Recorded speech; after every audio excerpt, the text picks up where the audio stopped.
County. I'm running for re-election, and I'm glad all of you all are here.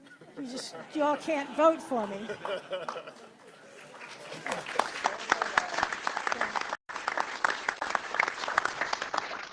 And I want to give a special shout out to all of my neighbors that are here, all of our Robeson Ranch residents. Raise your hand, because we're so glad you're here. You love our governor, don't you? Everybody wanted to be here, Governor, for this momentous occasion. We're absolutely delighted that the governor chose this location for the signing of HB 9, Senate Bill 23, and Senate Bill 4. Anybody got any idea why he chose Robeson Ranch? There's a rumor going around that there are a lot of seniors that live here. I don't think it's really true. I don't see any seniors. Oh, well, okay, one. Anyway, we're so glad to have you here because you were especially kind to the seniors in this legislation. We kind of have a lot in common, Governor. When I first became a commissioner, it occurred to me that we didn't have a cap on what the seniors pay for county taxes, and we didn't have any kind of a homestead exemption. So in my first year, I championed those two things, and they passed. But I had it easier than you did. I only needed 3 votes, and I think you needed almost 100. Exactly. Well, that's right. I was one of the 3. So, anyway, this is a much bigger deal than what my deal was, and we're so happy because what you've done for seniors and those who are disabled, and to the ordinary homeowner, we have increased that exemption to huge amounts. We've got our tax assessor collector here, and I know she knows how important this is going to be. So, Governor, we're so happy to welcome you here. And if you don't mind, I want to take just a second. We've got some other elected officials here that I'd like to recognize. Commissioner Brandon Gill. Commissioner.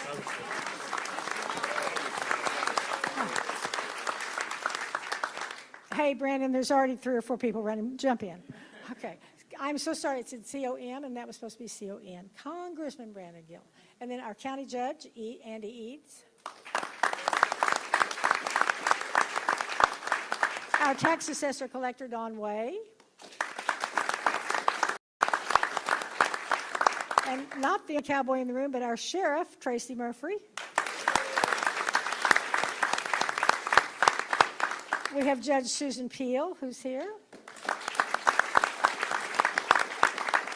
And then in addition to all of these wonderful representatives, we have a lot of senators, 2 of them from Denton County. So Brent Hagenboo and Tan Parker, thank you all so much for what you do for us. And I want all of you to know we love you here in Denton County, particularly in Robeson Ranch. Governor, we have such a strong voting group here. I believe in your last election, the midterm election, that statewide was about 45% of the registered voters. We more than doubled that here in Robeson Ranch. So y'all come on back anytime because we love voting for you. Well, thank you, Diane, for your introduction. Thank you for your service. It's great to be back at Robeson Ranch. I've been here many times. It's a great place to be, and there could be no better place to be here for the reason we're here today. One reason why we are here today is because of the leadership both of Lieutenant Governor Patrick as well as Speaker Dustin Burrows. And on this legislation in particular, the leadership of Senator Betancourt and State Representative Morgan Meyer. We're here today to talk about property taxes. Let me hear it. Do you think your property taxes are too high? Yes. So do I. And I'm going to sign 3 pieces of legislation that lower those taxes. 2 of them deal with your homestead exemption. As a kind of reminder, if you look at the valuation of your house, a homestead exemption is going to exempt part of that value from taxation. When I became governor, that homestead exemption was $15,000. As we gather today, that homestead exemption is $100,000. I'm going to sign a law that will increase that exemption to $140,000.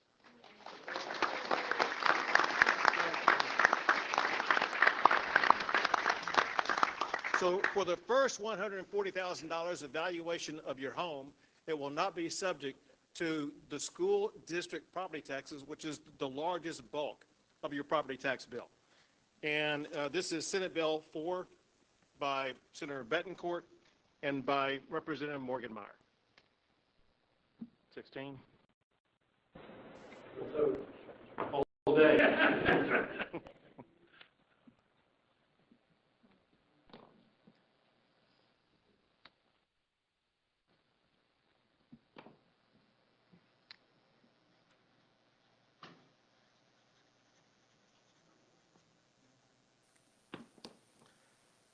Your homestead exemption has now gone up to $140,000.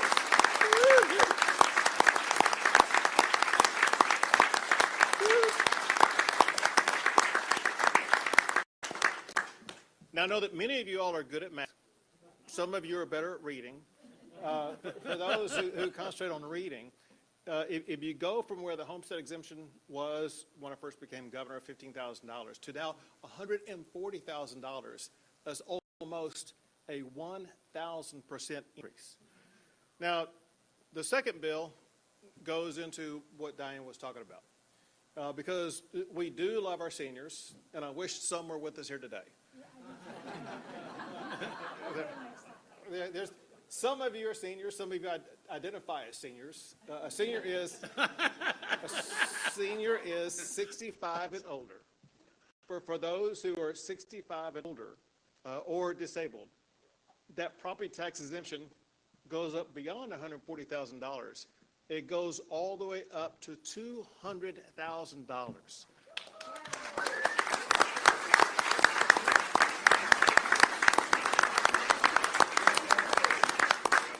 So for the first $200,000 of valuation of your home, there's not going to be any school property tax that you have to pay. The reality is that the average Texan, meaning more than half of Texas seniors, are not going to pay a school property tax at all after I sign this law.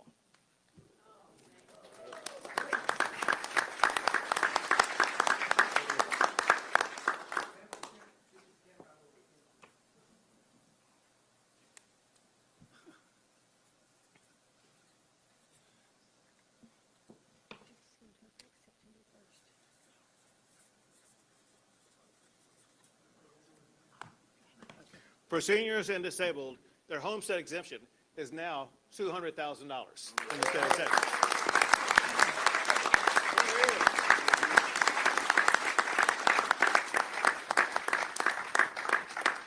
I want to put together several pieces of this puzzle so you can understand what was accomplished this session as it concerned both the budget as well as taxes. When you add all the money together of what we were devoting to new money for property tax relief, that's $10 billion. For us to be able to maintain the property tax relief that we provided you over the past 10 years, it requires an additional investment of $40 billion. Add those two together, and you know that we spent $50 billion this session on property tax relief. Let me show you how truly unprecedented that is. 25%, a quarter, of the Texas state budget is using money to return to you through tax cuts. No state in the history of America has devoted such a large percentage of their budget to tax relief in the United States of America.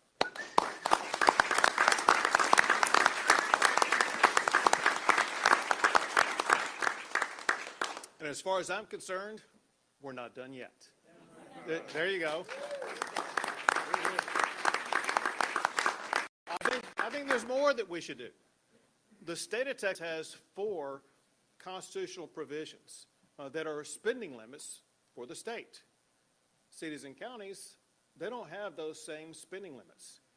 It's time the cities and counties have a spending limit just like the state of Texas does, so they cannot drive up your property taxes anymore.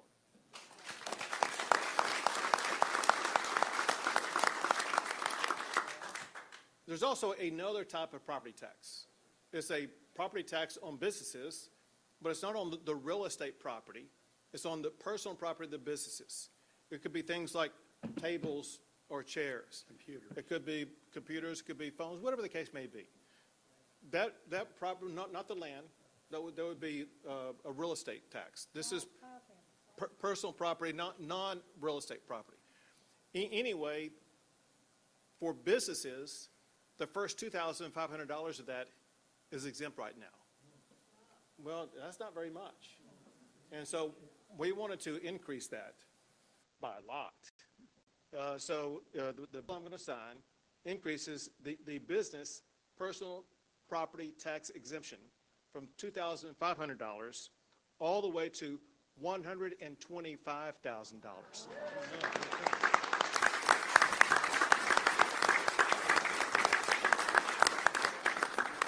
This is particularly helpful to all the small businesses out there that will help them meet the cost of rising prices. And by the way, all of these bills are by Senator Betancourt and Representative Morgan-Meyer. This happens to be a House bill where Representative Morgan-Meyer from the central part of Dallas led the way here. The A-team, why not?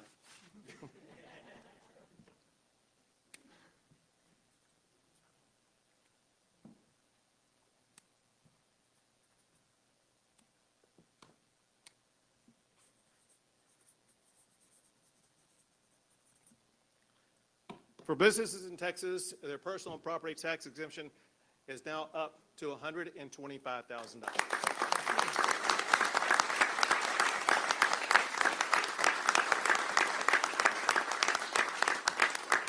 As I mentioned to begin with, we wouldn't be here today if it not had been for leadership of people like Speaker Dustin Burrows. And I turn the mic over to him now. Thank you, Governor.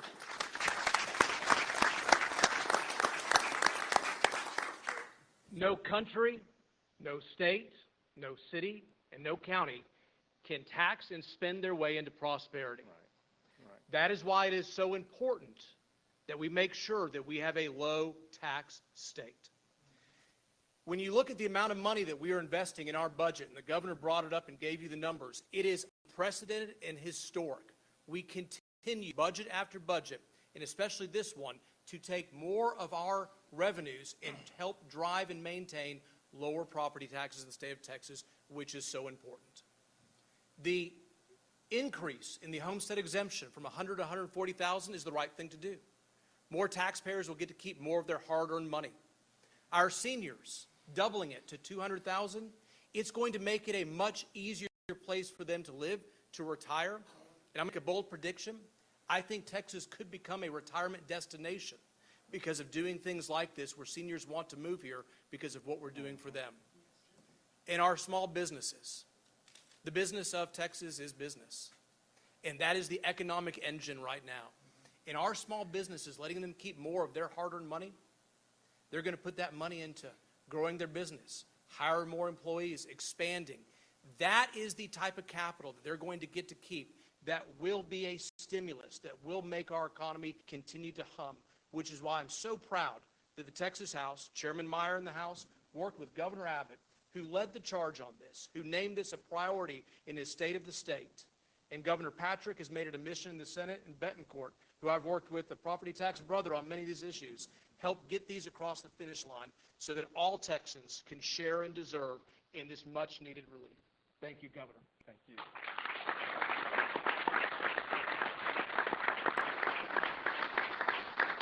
And now, Senator Betancourt.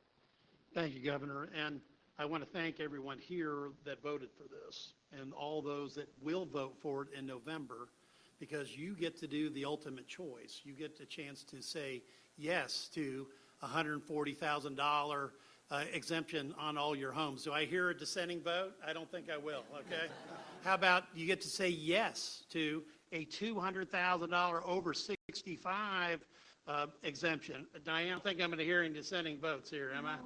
And you get to say yes to a business tax relief of $125,000, which helps all of our small businesses.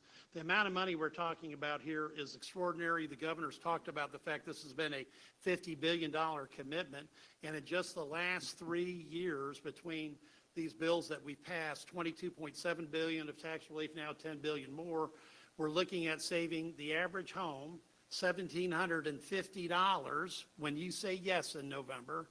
But wait, we're not done yet. If you're over 65, that takes you up to $2,342 But wait, there's more because of work that Speaker Burrows and I did when he was still I guess you were chairman, right, back then, right? Before you had the wise decision to promote Morgan to chair, okay? We've actually done something that's even better. Every year, as we raise the homestead exemption or cut the tax rate, because we're doing that now by 6 pennies, your over 65 bills go down and down and down every year. In fact, we've got senators here. I see Senator West was one of my early joint authors on this. His Senate district will probably be close to 75 to 80% of his homeowners will be paying 0 property taxes, okay? Adam Inosa, who flew all the way in from the valley, and why not? He's got 2 counties that will have probably 80 to 90% of his over 65 exemption homeowners paying no tax at all. And why not? You've paid a lifetime of taxes already. And so here, the state of Texas makes the massive commitment to make sure that you can stay in your home for as long as you want to, because these exemptions, once you vote for them in November, will be there for as long as you own the home. And I think that is the testament to what this A team has done. I kidded that it was Morgan and I, but you can't get anything done in the Texas legislature unless you have, in this case, 180 votes, because we did have one unfortunate soul who was wayward, but that's another story. And it was not anybody on this stage. But more importantly, it's going to be your exemption for life if you vote yes in November. Your extension for life. And that means your exemption will be with you and your children and your grandchildren, because this state, once it's enshrined in the Constitution, and I think I can speak, for the lieutenant governor on this and everyone else on this stage, will never back up from that commitment to Texas taxpayers. It's a great day for Texas taxpayers. Let's hear it.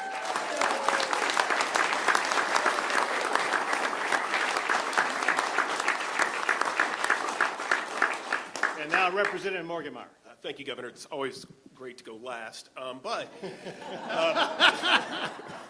what I would like to echo is the working relationship that we had in the House with the Senate. Chairman Betancourt, Lieutenant Governor Patrick, fantastic working partners. From day one of this session, when the Speaker and I went over to meet with Governor Patrick and Chairman Betancourt, it was a tone of how do we get this done? How do we work together? How do we solve this problem, which, whether you're in my district in Dallas or in Harris County or in El Paso or here in Denton, it is one of the #1 issues all of us, while knocking on doors, we hear about. We certainly hear about other issues as well, but I can tell you the one and most consistent issue is property tax relief.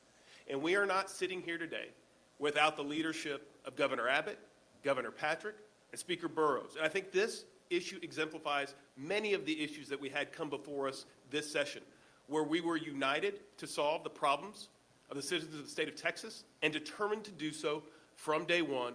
And as a result of that, we have these type of results. So thank you, Governor. Appreciate it. Thank you very much.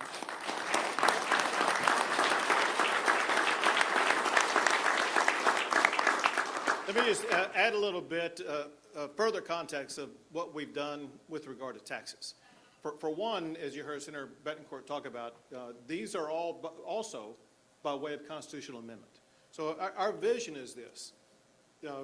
We know there will be generations of other leaders leading the state. We want to make sure that we do more than just pass a law for this session that could be overturned by a majority next session. We want to make sure that we pass laws that are enduring that would require 2/3 votes, which mathematically would mean, as it concerns increasing a tax, not in the lifetime of anybody in this room are you going to get 2/3 vote to increase the tax. So there's going to be these 3 propositions, not just by law that I signed today, but also by constitutional amendment on the ballot this November for you to vote for. But that's added to what we've already done constitutionally. You all helped pass the constitutional amendment, ensuring that for your lifetime, there's not going to be any income tax in the state of Texas. There's not going to be a death tax in the state of Texas. There's not going to be a capital gains tax in the state of Texas. And now we're going to be adding these to those constitutional prohibitions on taxes to make Texas the strongest, friendliest tax tax-free state in the United States of America.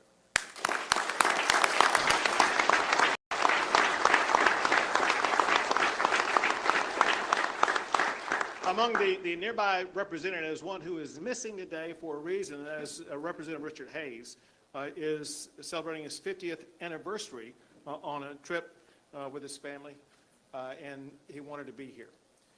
Now, with that, we'll open it to questions to the press. Governor Abbott, could you address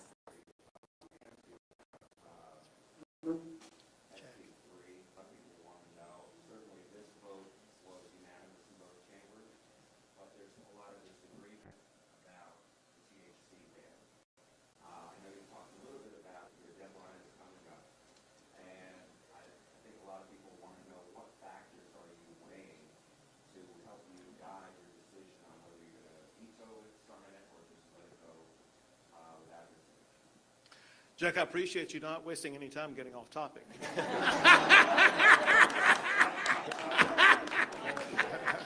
Hey-o. Well, you burned yours already. But especially when you hear what I'm going to tell you, and that is, I've got 1,000 of these on my desk that I have to get through, and I haven't gotten to SB3 yet, and so I can't tell you what the factors are. I'll tell you this. Listen, there are meaningful positions and concerns on both sides of the issue, and I'll look into all of those and evaluate all of those. First, somebody, go ahead. Yes, Governor Abbott, could you address what DPS deemed a credible threat to lawmakers this past Saturday? And also, what are you doing to ensure the safety of all of the representatives and senators and yourself right now in this climate? So first, I will tell you that the director of DPS, Freeman Martin, could give you a more precise answer.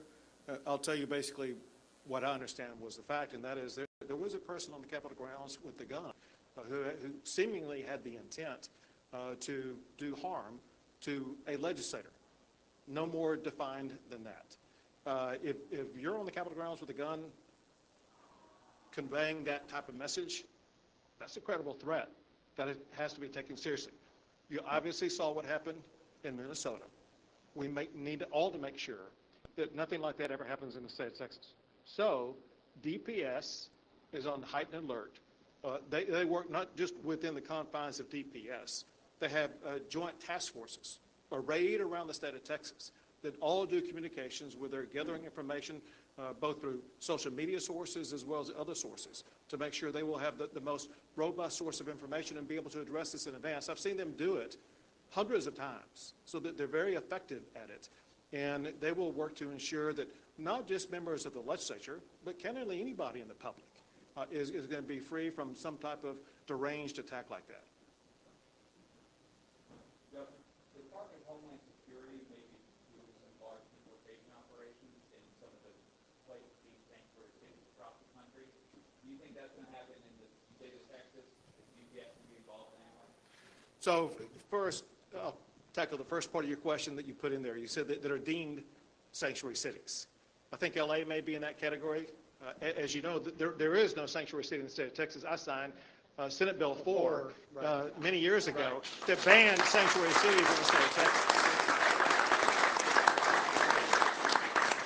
That point aside, though, both the Texas Department of Public Safety and the Texas National Guard, they work in collaboration both with Border Patrol as well as with ICE to make sure that Texas is working now in partnership with the Trump administration to achieve their goal of removing people who are here illegally. Two more questions. Governor, going back to the tragedy that happened over the weekend, I know you mentioned Texas House Democrats sent a letter to you talking about the need for more resources. I know you can't talk about strategy, but are we at the point in our politics where there are conversations being had about security for certain lawmakers, or is it just taking every threat? Well, so here's what has happened repeatedly, and that is that there will be threats that will arise about one lawmaker or another. It could be at the state level or federal level, but a person here in Texas, where there will need to be an increase in security for that person. And it may exist for a week. As I understand it, the threat that existed on Saturday, that person has been arrested. And so I think that that threat has been removed. But we still must stay on guard. But here's the point. The DPS, working with both federal and local officials, they will constantly gather information. If there's anybody or any group of people who are under a potential threat, they will elevate both their threat assessment as well as their threat protection for those individuals or those group of people. One more question.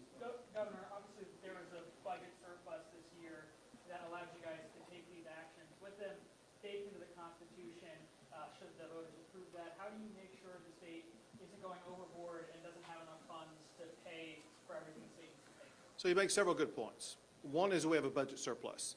Texas has the largest budget surpluses of any state in the United States of America, and that's because of the hard-working men and women who've made Texas the #1 state in the United States for most new jobs added. And so we have a robust economy that leads to that budget surplus. But we've been cautious with our approach to our budget, knowing there could be an economic downturn, there could be a recession, and so we have, what's the amount in the rainy day fund now?